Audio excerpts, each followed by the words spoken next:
So hello everyone, आज हमारे साथ मौजूद है ऑल वर्ड फिनसर्व के फाउंडर, जिनसे आज हमें मिलेगी कुछ एसआईपी और म्यूचुअल फंड से रिलेटेड जानकारी। सो हेलो सर, मेरे कुछ क्वेश्चंस रहेंगे आपसे ताकि हमारी ऑडियंस के कुछ डाउट्स है वो क्लियर हो जाए। हाँ जी बिल्कुल। सर, फर्स्ट क्वेश्चन मेरा आपसे ये कि आज के टाइम में म्यूचुअल फंड्स में एसआईपी स्टार्ट करना कितना सेफ है, बेनिफिशियल है, स्पेशली मिडिल क्लास इन्वेस्टर्स के लिए? देखिए एसआईपी और म्यूचुअल फंड्स, जो म्यूचुअल फंड में इन्वेस्टमेंट्स होते हैं उसके दो तरीके होते हैं इन्वेस्टमेंट करने के। एक होता है आप एसआईपी के जरिए इन्वेस्टमेंट करें। एसआईपी खुद में एक प्रोडक्ट नहीं है, प्रोडक्ट है म्यूचुअल फंड। उसमें हम एसआईपी के जरिए निवेश करते हैं। एसआईपी को हम लोग बोलते हैं सिस्टमैटिक इन्वेस्टमेंट प्लान, राइट। तो क्या होता है कि एक निश्चित तारीख की, मंथ की तारीख को एक निश्चित अमाउंट आपके बैंक अकाउंट से निकल करके आपके म्यूचुअल फंड अकाउंट में चला जाता है।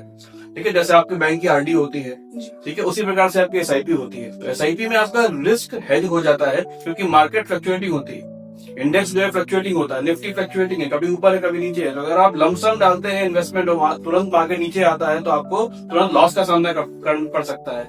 लेकिन अगर आप एसआईपी के जरिए निवेश करते हैं तो आप छोटा छोटा अमाउंट मार्केट में कई जगह पे लगता है, नीचे भी लगता है, ऊपर भी लगता है, तो आपकी रुपी कॉस्ट एवरेजिंग हो जाती है, जिसकी वजह से जो हमारे क्लाइंट्स हैं उनको लॉन्ग टर्म में एक अच्छा रिटर्न देखने को मिलता है। सर, सेकंड क्वेश्चन मेरा आपसे ये कि हर एक इन्वेस्टर्स के लिए एसआईपी का आइडियल ड्यूरेशन कितना होना चाहिए? 3 साल, 5 साल या 10 साल या उससे भी ज्यादा? देखिए आजकल एसआईपी या म्यूचुअल फंड इन्वेस्टमेंट कई तरीके से लोग करते हैं। एक तो वो लोग होते हैं जो काफी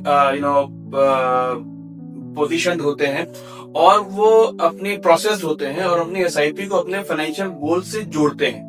जैसे फॉर एग्जांपल हम लोग ये रिकमेंड करते हैं कि जब आप अपनी पहली अर्निंग करते हो तो पहली अर्निंग जब आपकी सैलरी आती है तो हमें समझ में नहीं आता कि हम उसको क्या करें, क्योंकि वो पैसा होता है, हमारे पास कोई लायबिलिटी नहीं होती, ना हमारी शादी हुई होती है, ना हमारे बच्चे हुए होते हैं, जो हमारे पास कोई आगे आने वाले समय में कोई लायबिलिटी हो।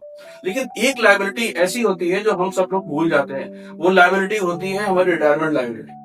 ठीक है, वो हमें होना ही होना है। शादी हो सकता है हमारी ना हो, बच्चे हो सकता है हमारे ना हो सकता है मेरे पिता के पास घर हो, वही घर मुझे मिल जाए, लेकिन रिटायर तो एक दिन में होऊंगा जरूर अगर जिंदा रहा तो पहली सैलरी से अपनी प्लानिंग करनी चाहिए, रिटायरमेंट प्लानिंग। और होता क्या है कि आजकल जो यंग जनरेशन है वो अगर वो सेविंग करती भी है तो वो एक अपने जो सेविंग अकाउंट है, म्यूचुअल फंड अकाउंट है, वो ये समझती है कि ये एक हमारा हाई रिटर्न बैंक अकाउंट है जिसमें से हम जब चाहे निकाल सकते हैं। तो रिटर्न तो बहुत आता है लेकिन वो रिटर्न कमा नहीं पाते क्योंकि वो जल्दी जल्दी पैसा निकाल लेते हैं। यस सर, नेक्स्ट क्वेश्चन मेरा आपसे ये कि न्यू इन्वेस्टर्स को म्यूचुअल फंड चूज करते हुए किन 3 चीजों का ख्याल रखना चाहिए? देखिए नए इन्वेस्टर्स का मतलब ये हुआ कि फ्रेश इन्वेस्टर जिन्होंने आज तक कभी म्यूचुअल फंड में या इक्विटी में इन्वेस्टमेंट नहीं किया। बिल्कुल।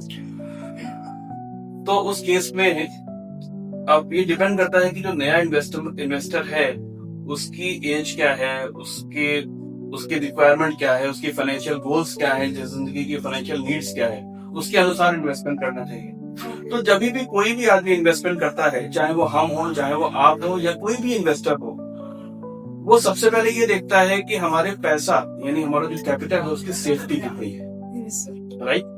सबसे पहले यानी कि हमें अपनी सेफ्टी, अपने रिस्क एपिटाइट दोनों को ध्यान में रखना चाहिए कि हम कितना रिस्क ले सकते हैं।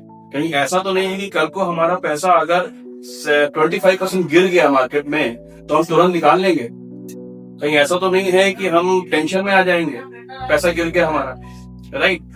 तो ये सब चीजें सोच के लगानी चाहिए। तो इसके लिए सबसे अच्छा तरीका होता है कि हमें अपने फाइनेंशियल गोल्स को डिफाइन करना चाहिए कि जब भी हमारे पास पैसा आता है तो हम क्या सोचते हैं, वेयर टू इन्वेस्ट। हमारा क्वेश्चन शुरू होता है वेयर से, जबकि हमारा क्वेश्चन शुरू होना चाहिए वाई से। वाई टू इन्वेस्ट, हमें इन्वेस्टमेंट करना क्यों है। तो आपको समझ में आएगा कि हमें इन्वेस्टमेंट क्यों करना है। आगे अगर मान लिया हम फादर हैं, अब मेरे छोटे बच्चे हैं, तो हमको ये समझ में आएगा कि यार कल की डेट में जब हम बड़े होंगे हमारे बच्चे, तो उनके एजुकेशन के लिए हमें इन्वेस्टमेंट करना है। कि आज के समय में जो एजुकेशन, आज से 20 साल पहले की बात करें तो जो एजुकेशन आपकी 5 लाख में हो जाया करती थी, आज वो होती है 25 लाख में, राइट। तो इन सब चीजों को ध्यान रखना चाहिए। इसीलिए इन्वेस्टमेंट करने से पहले एक अच्छे फाइनेंशियल एडवाइजर से या एक फाइनेंशियल डिस्ट्रीब्यूटर से आपको संपर्क करना चाहिए और आपको उसी के हिसाब से इन्वेस्टमेंट करना चाहिए। तो एक चीज आपके मैं बताऊं कि आजकल की जो यंग जनरेशन है, जो मैंने देखा है, वो जो कि बिना गोल के इन्वेस्टमेंट करते हैं तो वो अपने इन्वेस्टमेंट को एक high interest saving bank account के तरीके से यूज करते हैं। उनको लगता है कि इसमें सेविंग बैंक में डालेंगे तो 3% रिटर्न आएगा, 4% कैश में डालेंगे तो 12% रिटर्न आएगा, 15% रिटर्न आएगा। तो जिस कारण से वो बहुत जल्दी अपना पैसा निकाल लेते हैं।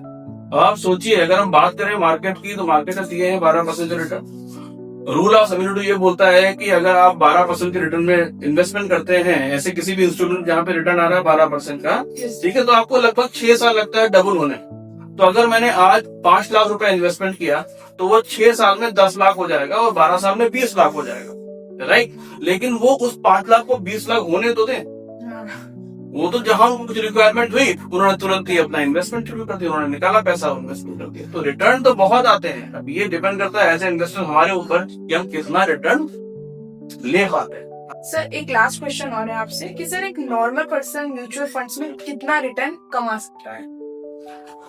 देखिए, जैसे मैंने आपको बताया कि म्यूचुअल फंड अलग अलग तरीके के होते हैं, मतलब उसमें भी कई तरह के प्रकार होते हैं। इक्विटी फंड्स होते हैं, डेट फंड्स होते हैं, हाइब्रिड फंड्स होते हैं। तो ये डिपेंड करता है कस्टमर के या क्लाइंट के या इन्वेस्टर के रिस्क एपिटाइट के ऊपर कि वो कितना रिटर्न चाहता है, राइट। अगर आप बहुत छोटे समय के लिए इन्वेस्टमेंट करते हैं तो आपको हाइब्रिड फंड में इन्वेस्टमेंट करना चाहिए, डेट फंड में इन्वेस्टमेंट करना चाहिए, आर्बिट्राज में इन्वेस्टमेंट करना चाहिए, जहां पे एटलीस्ट आपका रिस्क कम रहे, रिटर्न भी चाहे कम ही हो, 7% 8% का रिटर्न आए तो भी आप इन्वेस्टमेंट कर सकते हैं।